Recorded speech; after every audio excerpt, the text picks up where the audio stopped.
Okay. Hello again, people, and welcome back to my videos. Yeah, it's been a couple of days. Been playing Humans vs. Zombies here on campus, and been having those headaches. So, I'm still a human! They're not gonna get to me. Anyway, moving along. As usual, before I start my videos, I own the rights to none of this anime. There probably will be some cursing, and there most likely will be some spoilers. So, without further ado, let's move along.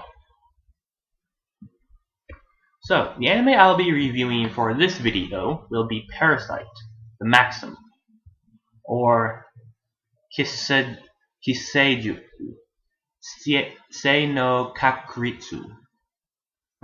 See if I say it. Weird. This is a 24-episode anime that ran from October 9th, 2014 to March 26th, 2015. In time for the synopsis. Based on Iwaki Hitoshi's science fiction horror manga by the same name. The 17-year-old Izumi Shinichi lives with his mother and father in a quiet neighborhood in Tokyo. One night, worm-like aliens called Parasytes invade Earth, taking over the brains of human hosts by entering through their ears or noses.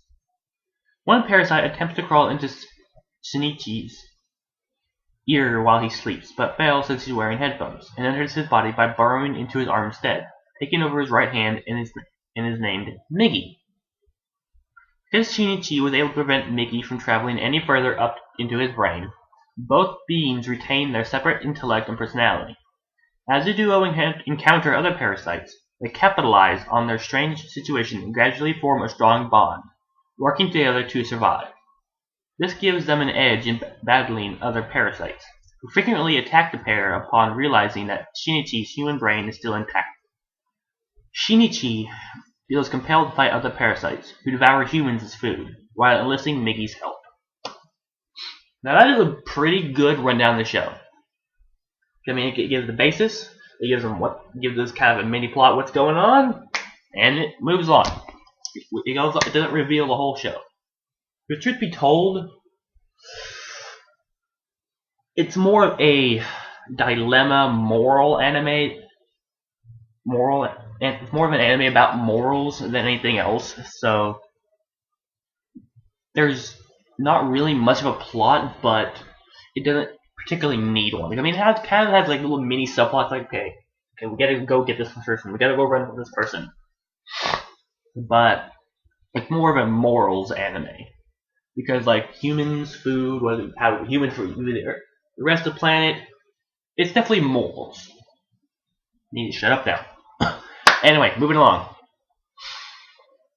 So yeah, Shinichi. You know, I'm just gonna call him Izumi. I'm getting tired of saying Shinichi. Kind of hard. I don't think I'm pronouncing that quite right. Anyway, Izumi and Miggy, which I believe, as they said in the beginning, meant hand. So you just basically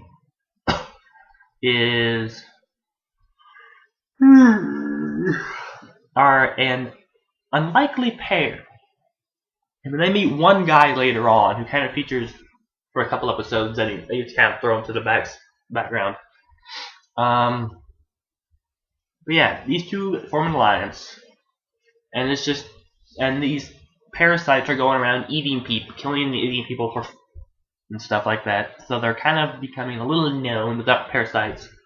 So as the show progresses, stuff gets a little more violent. I mean, like early on, his school was attacked, and he kind of goes and rescues the girl that he likes, who is, in the original picture, she is the girl that was on the bottom right corner. See, her name was, okay, just give me her name. Anyway, I forget her name was, but she was the one on the bottom right corner, had the green hairband with the hair pulled back on top, with the bang pulled back. Anyway, moving on. Because there's love interest. He kind of loves her, and we kind of have a mutual love interest later on. And it actually has them doing it without showing anything. That made no sense whatsoever, did it? I'm sorry, I apologize. And just for a funny fact, Miggy, he's kind of like a really scientific, logical kind of thing. So like, earlier on the show, when there's an interaction between Izumi and the kind of girl that he likes, and then the girl leaves, he's kind of like, crap! I was kind of hoping to see some sexual intercourse and and like later on in the show when they actually do have sex, it's like, well, Mickey, there's your sex. You having fun? Okay, Mickey. Anyway, moving along. Yeah, I mean, this show just raises a lot of moral questions. That's kind of just about it. I mean, it's got good action. It's got the moral dilemmas. It's like, but humans are parasite too. We feed on other animals. So like, why can't we do the same? I mean, so it raises good moral. I need to shut up about saying morals. I apologize again. Bad. Anyway. I mean, it shows the interactions with different parasites, and one of them's like, oh, okay, I'm just getting kind of used to it. You kind of an oddity. I'm just gonna observe you. The girl from the beginning picture, she was the one on the far right that had long hair. That's kind of purplish. She's a parasite, and she experiments with another parasite with her body. Since only the head is the parasite and the rest of the body is human. She attempts intercourse with another parasite just because she has the baby. Because the rest of her body is human except for her neck up. So, she has a baby. Which is a human baby being raised by a parasite. And she's a little attached to it. I don't know. I don't know how to explain that. I mean, without doing stuff, it just kind of goes through and does nothing. I mean, yeah. I mean, other than that, Izumi,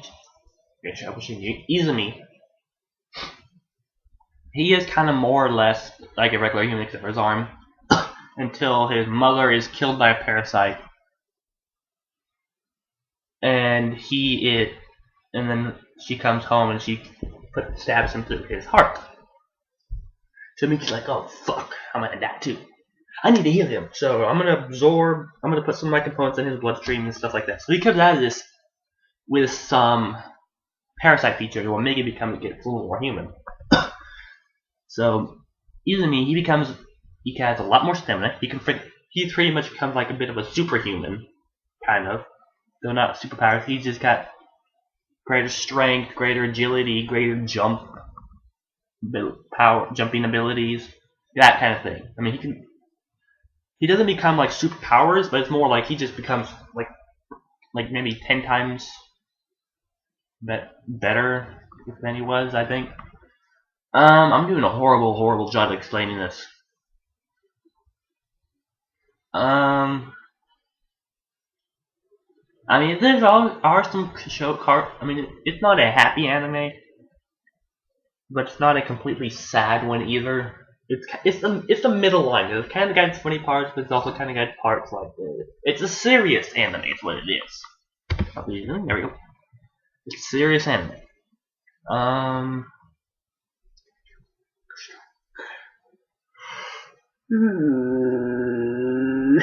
Yeah, it's serious anime. It injects.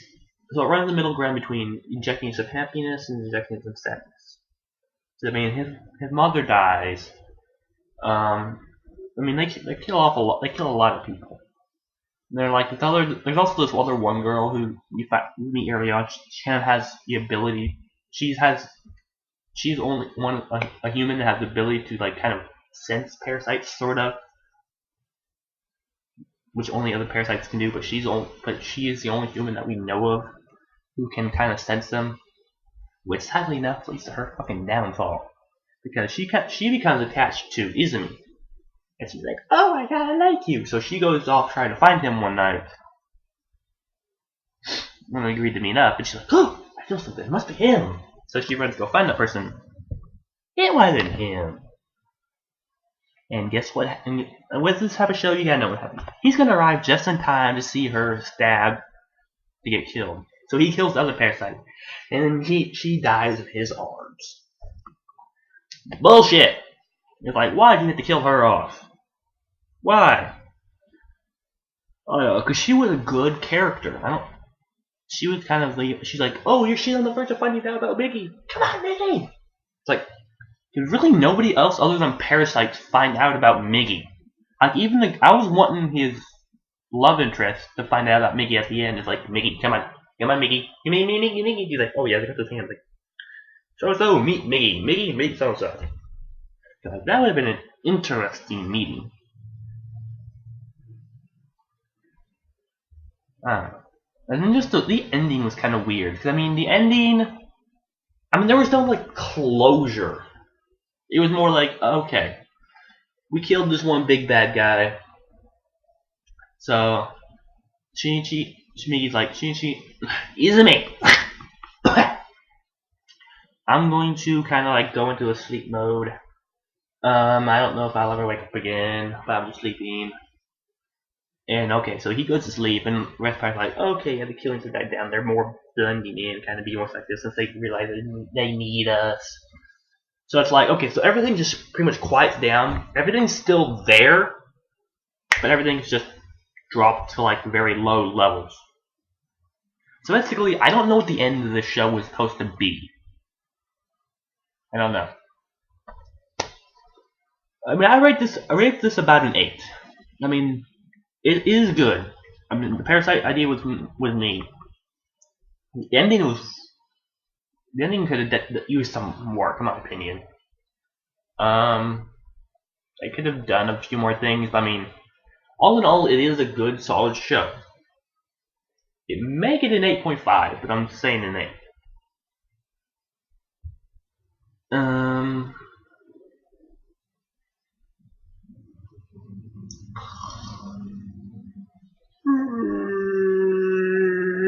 No.